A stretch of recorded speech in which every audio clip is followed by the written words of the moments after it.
vous allez bien. Je suis hyper heureuse de vous retrouver aujourd'hui. Merci pour toutes vos réponses. Je vais tout lire et répondre à tout le monde. Et aussi, je vais consulter tout ce que vous m'avez conseillé d'aller voir. En tout cas, merci beaucoup. Ça me fait super plaisir. Ça va me permettre de nourrir ma réflexion sur la garde-robe plus raisonnable. Aujourd'hui, je voulais vous parler d'un sujet hyper important pour moi. Ce que j'ai compris en termes de développement personnel, c'est que le plus important dans la vie, donc c'est un peu rapport avec le retour à l'essentiel, c'est l'amour. Donc comment avoir plus d'amour dans sa vie, je pense que c'est vraiment un point hyper important.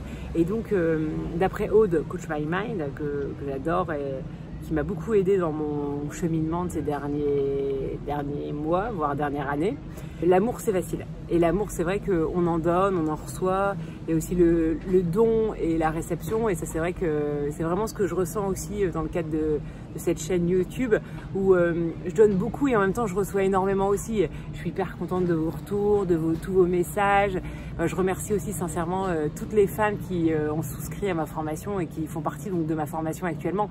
C'est vrai que ça me fait hyper plaisir et je pense que elles sont en train d'apprendre énormément de choses et de s'épanouir pleinement et c'est vraiment une super récompense et beaucoup de gratitude pour ça. Merci beaucoup en tout cas à toutes celles qui m'ont fait...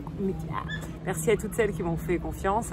En tout cas, je suis hyper contente et j'ai beaucoup de chance. En tout cas, j'ai beaucoup de gratitude pour ça. Merci en tout cas. Donc voilà. Voilà, donc en tout cas l'amour, je pense que c'est vraiment le point le plus important et c'est de rechercher l'amour au maximum dans sa vie. J'avais entendu aussi une personne qui disait qu'à la fin de sa vie, le point le plus important aussi c'était l'importance de la relation. Et c'est vrai que ça c'est un point qui me tient énormément à cœur et que j'essaye de privilégier, c'est avoir des relations saines, sincères, agréables, honnêtes.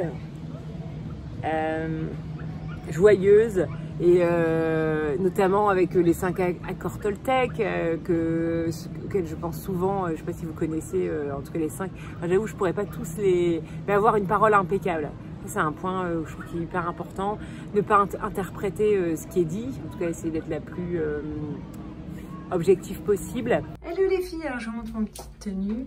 C'est une robe que j'aime beaucoup, que j'ai achetée il y a 2 ans chez Bimba et Lola. Et j'aime beaucoup son côté un peu loose, oversize.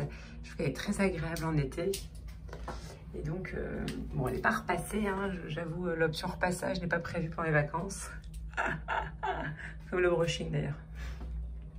Je vais vous montrer l'endroit où j'ai failli me marier et je vais vous expliquer pourquoi finalement on ne s'est pas marié ici.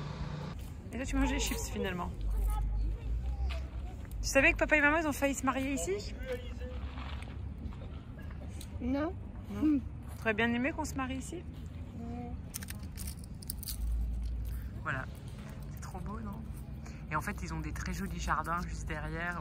On était carrément sous le charme. La fille qui nous a reçus la première fois, elle était adorable. Bon, on était à fond, quoi. On était à fond jusqu'au moment où elle nous a expliqué qu'en fait, il n'y aurait rien à l'extérieur. Et nous, on pensait, du coup, qu'on allait pouvoir se marier ici. En tout cas, faire le vin d'honneur, le début de la soirée ici en plein air. Et en fait, pas du tout. Donc, il y avait une tente, une grande tente qui était installée, qui était jolie. Mais bon, finalement, on allait quand même peu passer de temps à l'extérieur. Et on ne se voyait pas trop faire déménager toute notre famille et nos amis pour être dans des salles climatisées dans un château. Voilà. Et quand on est revenu 3 mois après pour confirmer le repas et tout ça, on a compris qu'en fait, il n'y aurait rien à l'extérieur.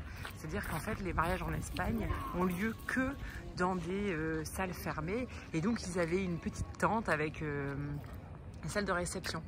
Et donc... on a un peu réfléchi, non seulement en plus c'était pas disponible au mois de juillet-août et on allait être enfermé dans des salles climatisées dans le château. Même je me demande si c'était même pas carrément au sous-sol du château pour l'espace festif, on va dire. Et donc on a finalement décidé de se marier dans un château en Belgique.